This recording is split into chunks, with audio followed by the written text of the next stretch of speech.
اسلام کے خلاف شکوک و شبہات حقائق کے آئینے میں۔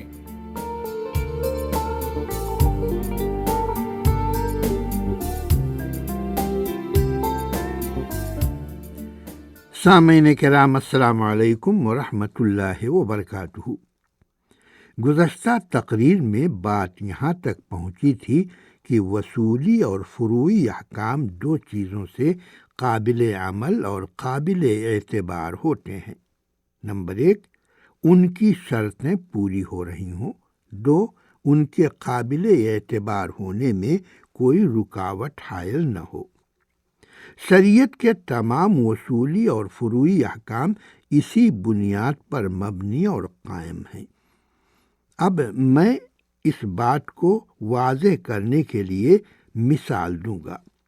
قرآن و حدیث میں بہت سے حرام کام ایسے ہیں جن کا ارتکاب کرنے والوں کو عذاب کی دھمکی دی گئی ہے، وعید دی گئی ہے، لہٰذا ایسے لوگ قرآن و حدیث میں بیان کردہ وعید کے مستحق ہیں۔ لیکن انہی وعیدوں کے ساتھ قرآن و حدیث میں ایسے اعمال بھی ہیں جو عذاب میں مانع اور رکاوٹ ہیں۔ مثلا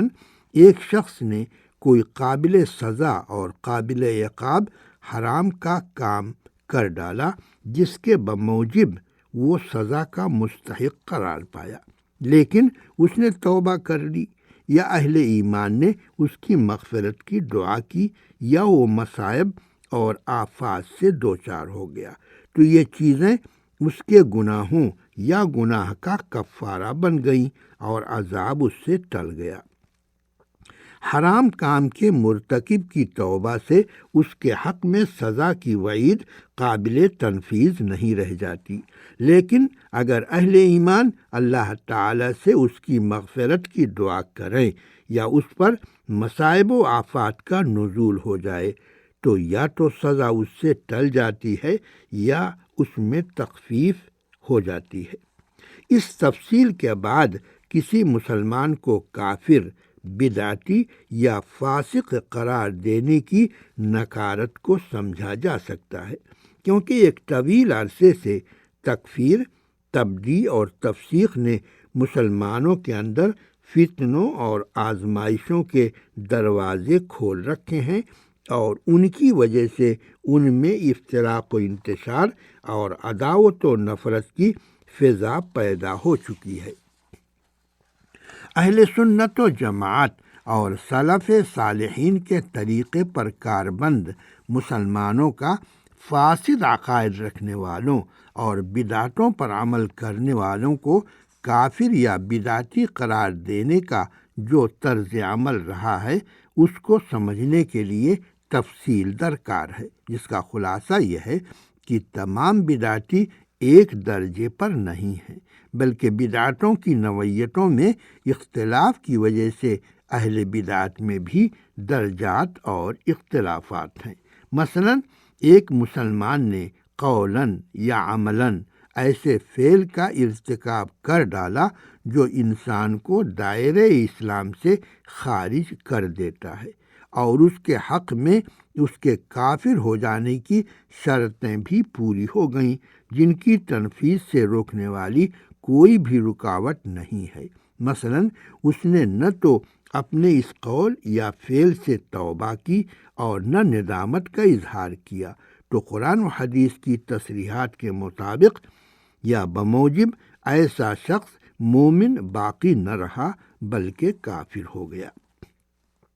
یہاں یہ بھی واضح کر دوں کہ بعض علماء کے نزدیک اہل قبلہ میں سے کسی بھی شخص کو کافر نہیں قرار دیا جا سکتا، جبکہ علماء میں ایسے بھی ہیں جو موجب کفر اعمال کے مرتکب کو ہر صورت میں کافر قرار دیتے ہیں، تو یہ دونوں گروہ صحیح اور درست بات سے دور ہیں اور ان دونوں کا یہ طرز عمل شرعی دلیلوں کے خلاف ہے۔ ائمہ سلف میں سے کسی بھی امام سے اس طرح کا قول منسوب نہیں ہے یا اس طرح کے قول کی نسبت صحیح نہیں ہے۔ ائمہ سلف اہل قبلہ میں جن لوگوں کی عدم تکفیر کے خلاف رہے ہیں وہ ہیں جو اللہ اور یوم آخرت پر ایمان رکھنے کے ساتھ بعض گناہوں کے بھی مرتکب رہے ہوں، جیسے زنا، شراب نوشی، سود خواری، والدین کی نافرمانی وغیرہ، اور ان گناہوں کے ارتکاب کے موقع پر وہ ان کی حرمت کے قائل اور معترف رہے ہوں، ان کو حلال سمجھ کر ان کا ارتکاب نہ کیا ہو، تو ایسے لوگ گنہگار مسلمان ہیں۔ البتہ اگر انہوں نے محرمات یا منہیات کا ارتکاب ان کو حلال سمجھ کر کیا ہو تو وہ بالاتفاق دائرۂ اسلام سے خارج ہیں۔ اہل قبلہ سے مراد وہ مسلمان ہیں جو کعبہ مشرفہ کو اپنا قبلہ مانتے ہوں اور اس کی طرف منہ کر کے نماز پڑھنے کو فرض سمجھتے ہوں۔ جو فرقے گناہ کبیرہ کے مرتکب کو بہر صورت کافر کہتے ہیں وہ خوارج ہیں، جن کا شمار اہل سنت و جماعت میں نہیں ہوتا۔ رہے معتزلہ تو وہ گناہ کبیرہ کے مرتکب کو ایمان اور کفر کے درمیانی درجے پر رکھتے ہیں، اور دنیا میں وہ ان کی نظروں میں نہ مومن ہے اور نہ کافر۔ رہی آخرت تو خوارج کی طرح معتزلہ بھی گناہ کبیرہ کے مرتکب کو جہنمی کہتے ہیں، جس میں وہ ہمیشہ رہے گا۔ اس طرح کافر و مشرک اور گناہ کبیرہ کے مرتکب کے درمیان انجام کے اعتبار سے کوئی فرق نہیں ہے۔ دراصل کسی مسلمان کو جو بدعتوں کا مرتکب ہو کافر قرار دینا دو نہایت عظیم اور اہم بنیادوں پر قائم ہے۔ نمبر 1، کتاب و سنت کی نصوص اس امر پر دلالت کرتی ہوں کہ جس قول یا فعل کے نتیجے میں اس پر کافر ہونے کا حکم لگایا گیا ہے وہ قول اور فعل موجب کفر قول یا فعل ہے۔ نمبر 2، مذکورہ قول یا فعل کے مرتکب شخص کے حق میں اس کے کافر ہونے کی تمام شرطیں پوری ہوتی ہوں اور ان کی تنفیذ سے روکنے والی کوئی رکاوٹ اور مانع نہ ہو، تو ایسے شخص کو کافر یا بدعتی قرار دینا کتاب و سنت کی نصوص کا تقاضا ہے، جس پر تمام ائمہ اسلام کا اتفاق رہا ہے۔ فقہی مسلکوں کے ائمہ اربعہ ابو حنیفہ، مالک، شافعی، احمد بن حنبل، محدثین، بعد میں آنے والے ائمہ مثلا ابن تیمیہ، ابن القیم، ذہبی، ابن کثیر، محمد بن عبد الوہاب، ابن باز، عثیمین، البانی اور سعودی عرب کے سربراہ علماء کے بورڈ کے اراکین سب کا یہی طرز عمل اور عقیدہ رہا ہے۔ یہاں پہنچ کر اس مسئلے میں عصر حاضر کے محدث شیخ محمد ناصر الدین البانی کے نقطۂ نظر کو بیان کر دینا مناسب معلوم ہوتا ہے، جو دراصل ائمہ سلف کے نقطۂ نظر کا ترجمان ہے۔ شیخ البانی نے ایک سوال کے جواب میں اس تکفیری مسئلے کو نہایت تفصیل سے بیان کیا ہے۔ ان کا کہنا ہے، عام مسلمانوں کو کافر قرار دینے کا مسئلہ، یعنی حکام اور محکومین دونوں کو دائرۂ اسلام سے خارج کر دینے کا یہ طرز عمل بہت پرانا ہے، جس کا عملی مظاہرہ سب سے پہلے خوارج نے کیا۔ خوارج ایک ایسی جماعت ہے جس کا ذکر فرقوں کے ضمن میں کیا جاتا ہے۔ قدیم نام سے یہ موجود نہیں، بلکہ اس کی ایک شاخ موجود ہے جو اپنے بانی عبداللہ بن عباد کی نسبت سے عبادیہ کہلاتی ہے۔ مروان بن محمد کے زمانے میں اس نے خروج کیا تھا۔ مروان بن محمد متوفی سن 1132 ہجری آخری اموی خلیفہ تھا جس نے خوارج کا صفایا کر دیا تھا۔ موجودہ زمانے میں اسی عبادیہ فرقے کے لوگ پائے جاتے ہیں۔ آغاز امر میں یہ لوگ لوگوں کی نگاہوں میں آنے سے یہ احتراز کرتے تھے۔ پھر ان کے اندر حرکت پیدا ہوئی اور مختصر رسالوں کے ذریعے انہوں نے عام مسلمانوں میں اپنے افکار اور عقائد پھیلانے شروع کیے جو قدیم خوارج ہی کے عقائد ہیں۔ بہنما وہ خوارج سے اپنی برات اور لا تعلقی کا اظہار بڑے زور و شور سے بھی کرتے ہیں، لیکن گناہ کبیرہ کے مرتکب کو کافر قرار دینے کے عقیدے میں وہ قدیم خوارج کے ہم مسلک اور ہم نوا ہیں۔ ان نئے خوارج سے دوسری بعض مسلم جماعتیں بھی متاثر ہیں اور انہی کا راگ الاپ رہی ہیں، اور اسی کے ساتھ کتاب و سنت کی پیروی کے دعوے بھی بڑی شدت سے کرتی ہیں، جس کی وجہ سے بعض سادہ لوح مسلمان ان کو حقیقی مسلمان سمجھتے ہیں، جبکہ کتاب و سنت کی پیروی کا دعویٰ محض ایک حربہ ہے جس کے ذریعے یہ جوشیلے مسلم نوجوانوں کو اپنے جال میں پھنسانا چاہتی ہیں۔ افسوسناک بات یہ ہے کہ آج کتاب و سنت کی تعلیمات کے سب سے بڑے مخالفین کتاب و سنت کا نام سب سے زیادہ لیتے ہیں،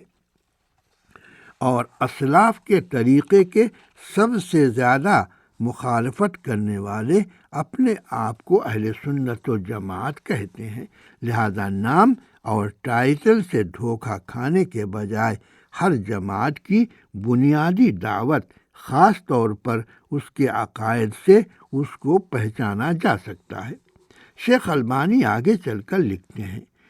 مسلمان نوجوانوں میں یہ فکری اور عقائدی انحراف اور بگاڑ دراصل اس بات کا قدرتی نتیجہ ہے کہ یہ دینی علوم سے بے بہرہ اور محروم ہیں، اور اگر ان میں سے کسی کو کچھ دینی علم حاصل بھی ہے اور وہ تفقہ فی الدین کی صفت سے عاری ہے، اس پر مستزاد یہ کہ یہ لوگ ان شرعی قواعد اور ضابطوں سے بھی واقف نہیں ہیں جو صحیح اسلامی دعوت کی اساس کا درجہ رکھتے ہیں۔ اس طرح ان کا رشتہ ان اہل حق سے باقی نہیں رہ جاتا جن کے اوصاف رسول اللہ صلی اللہ علیہ وسلم نے اپنی ایک سے زیادہ حدیثوں میں بیان کر دیے ہیں، اور جن کو اللہ تعالیٰ نے اپنی کتاب میں کھول کھول کر بیان فرما دیا ہے، اور ان کے راستے پر نہ چلنے والوں کو رسول اللہ صلی اللہ علیہ وسلم کا مخالف اور باغی قرار دے دیا ہے۔ وَمَن يُشَاقِقِ الرَّسُولَ مِن بَعْدِ مَا تَبَيَّنَ لَهُ الْهُدَى وَيَتَّبِعْ غَيْرَ سَبِيلِ الْمُؤْمِنِينَ نُوَلِّهِ مَا تَوَلَّى وَنُصْلِهِ جَهَنَّمَ وَسَاءَتْ مَصِيرًا، اور جو کوئی اپنے لیے ہدایت کے واضح ہو جانے کے بعد رسول کی مخالفت کرے اور مومنین کے راستے کے علاوہ دوسرے راستے پر چلے تو ہم اسے اسی طرف پھیر دیں گے جس طرف وہ پھرا ہے، اور ہم اسے جہنم میں جھونک دیں گے، اور وہ برا ٹھکانہ ہے۔ سورہ نساء آیت 115۔ اس آیت مبارکہ میں اللہ تعالیٰ نے صرف رسول اللہ صلی اللہ علیہ وسلم کی مخالفت کے ذکر پر اکتفا نہیں کیا ہے، بلکہ اسی کے ساتھ اہل ایمان کے راستے کے سوا کسی دوسرے راستے کی پیروی بھی شامل کر دی ہے، جس سے یہ معلوم ہوا کہ مومنین کے راستے کی اتباع یا عدم اتباع بے حد اہم مسئلہ ہے، جس کا حاصل یہ ہے کہ مومنین کے راستے کا پیرو اللہ رب العالمین کے نزدیک جہنم سے نجات پانے والا، اور مومنین کے راستے کی مخالفت کرنے والا مستحق جہنم ہے۔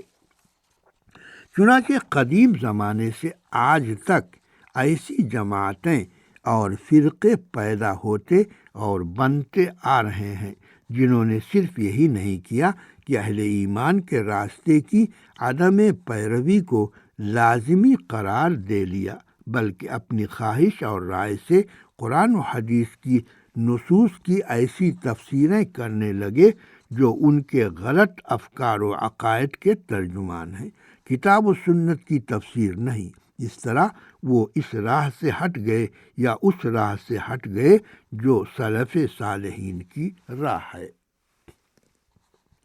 آیت کے اس فقرے وَيَتَّبِعْ غَيْرَ سَبِيلِ الْمُؤْمِنِينَ کی نبی کریم صلی اللہ علیہ وسلم نے ایک سے زیادہ حدیثوں میں تاکید فرما دی ہے۔ یہ حدیثیں عوام، خواص اور دوسرے لوگوں میں معروف اور متداول ہیں، لیکن اس کے جس پہلو سے بیشتر لوگ غافل ہیں وہ کتاب و سنت کو مومنین کے طریقے پر سمجھنے کا پہلو ہے جو آیت کی روح سے فرض ہے۔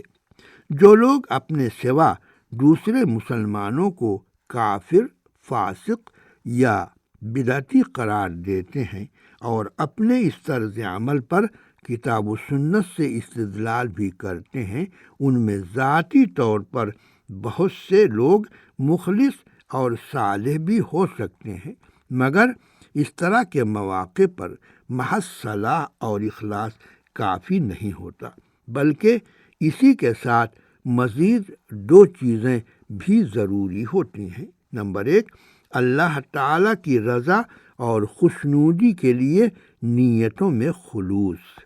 2، نبی صلی اللہ علیہ وسلم کے طریقے کی مکمل پیروی۔ معلوم ہوا کہ کتاب و سنت کی تعلیمات پر عمل میں محض مخلص اور سنجیدہ ہونا کافی نہیں ہوتا، بلکہ اسی کے ساتھ یہ بھی نہایت ضروری ہے کہ اس کا طریقہ کار اور دعوت کا اسلوب بھی صحیح اور درست ہو اور دعوت اللہ کی صفات سے موصوف ہو، اور یہ کام صحیح صورت میں اسی وقت ہو سکتا ہے جب سلف صالحین کے طریقے کی پابندی کی جائے۔ نبی کریم صلی اللہ علیہ وسلم نے اپنی جس حدیث میں یہودیوں کے 71 فرقوں میں، نصارہ کے 72 فرقوں میں اور مسلمانوں کے 73 فرقوں میں بٹ جانے کی خبر دی ہے اور بتایا ہے کہ ان میں سے صرف ایک فرقہ یا جماعت نجات یافتہ ہوگی، اس میں صحابہ کے سوال کرنے پر آپ نے اس نجات یافتہ جماعت کے بارے میں فرمایا، وہ جماعت ہے یعنی جو مسلمانوں کے ساتھ اتفاق رکھتی ہے۔ یعنی اس نجات یافتہ جماعت یا فرقے کی ایک تعریف تو یہ ہے کہ وہ جماعت ہے، یعنی اس کا نام جماعت ہے، اور ایک دوسری روایت میں نبی صلی اللہ علیہ وسلم نے اس کی مزید وضاحت فرما دی ہے اور فرمایا ہے کہ یہ وہ جماعت ہے جو میرے طریقے اور میرے اصحاب کے طریقے پر ہوگی۔ مسند امام احمد حدیث نمبر 11797، ترمذی 264۔ یعنی یہ جماعت قرآن کے مطابق مومنین کے راستے کی متبع ہوگی۔ اس کی مزید تفصیلات انشاءاللہ تعالی آئندہ تقریر میں پیش کروں گا، تو اس وقت تک کے لیے مجھے اجازت دیجیے۔ السلام علیکم ورحمۃ اللہ وبرکاتہ۔